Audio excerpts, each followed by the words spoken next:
All right, well, thank you everyone for being here. We really appreciate you all coming out. So today we argued in the Minnesota Automobile Dealers Association versus Minnesota Pollution Control Agency case in the Minnesota Court of Appeals. And the question is whether the California car rules that were adopted by the MPCA are legal or not. Our arguments focus very clearly and in a laser-like fashion on the government powers that are at issue here. And really what it comes down to is whether or not Minnesota can give away its rulemaking authority to California. The judges today asked fantastic questions of both sides. They were tough on both sides, asked excellent questions. I really do feel like we had the better of the argument. I think that we are going to see a decision by the Minnesota Court of Appeals in our favor in this matter. And at this point, we are just going to have to wait for the 90 days to see what the judges finally decide. So with that, I'll turn it over to Scott Lambert to make his statement as well for the Automobile Dealers Association. Thank you. I'm Scott Lambert, president of the Minnesota Automobile Dealers Association. We've given you a statement, but I would like to say I was very pleased to finally have our day in court today. For the past 3 years, the MPCA has completely disregarded our concerns about this rule. The governor has refused to meet with us about this rule, and we think this has a tremendous impact on Minnesota consumers and Minnesota auto dealers. To be clear, we are not opposed to electric cars. We understand electric cars are part of the future, and our dealerships are making millions of dollars of investments to make sure that we're able to sell and service these vehicles. But we do not believe that California and abdicating all of our control to a California bureaucracy that we have no ability to impact has ever been a good idea. So we're pleased we had this opportunity to make that statement, and we hope the Court of Appeals listens closely to what we had to say. All right.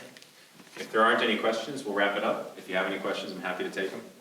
I guess if you could explain the impact to the dealers, the core issue here, and how this will affect their bottom line, their ability to kind of control their inventory. If you could kind of explain how that will affect them. Well, there's two things. First of all, there's been a disparity between a federal emissions car and a California emissions car, and even the MPCA in their sonar, in their statement that brought about the rule, indicated that there's going to be a big price difference. So Minnesota consumers are going to pay more just for gas-burning cars, for the ICE cars, the combustible engine vehicles.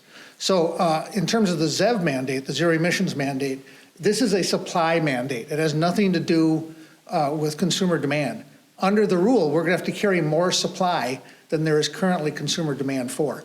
So that's going to mean, we don't take these on consignment. Under our business model, we go to the manufacturer, we buy them from the manufacturer, we take a loan out to be able to house the fleet, and then we hope we sell them before we churn up too much loan money and lose all profitability out of it. Under this mandate, we'll be buying more cars and keeping them, then we have customers who will be able to buy them. So it's going to cost dealerships a lot. It's going to have a ruinous economic impact on us, and we feel very strongly that there's a better way to go about getting electric vehicles into people's garages, incentives. We need to build out infrastructure. All of that should be being discussed. We're spending an awful lot of time, wasting an awful lot of time talking about a supply mandate that is really against the ordinary free market forces. And is your concern that California could just make a change and that will automatically apply here to Minnesota? Is that kind of the core concern? Right, so the rules and the statement of need and reasonableness by the MPCA specifically said that when California changes its rules, they automatically become part of Minnesota's rules because of the way that the rules are currently written. And the judges asked questions specifically on that and what guardrails there are to prevent California from basically taking control of Minnesota's rulemaking. And frankly, we don't think the MPCA provided a very good response to that. So from our perspective, it looks like the MPCA did commit today in the hearing that they were going to go through rulemaking again to, for example, if they needed to, for example, adopt California's 2035 ban on new gas vehicles.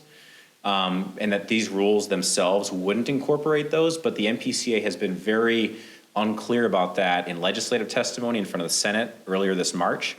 And their sonar, again, their statement of need and reasonableness that Chief Judge Siegel pointed out today in the hearing said that these rules simply become automatically part of Minnesota's rules.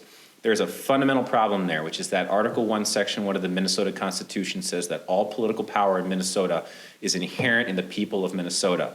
If there is authority delegated from the legislature to an agency, that authority under Supreme Court precedent cannot be redelegated.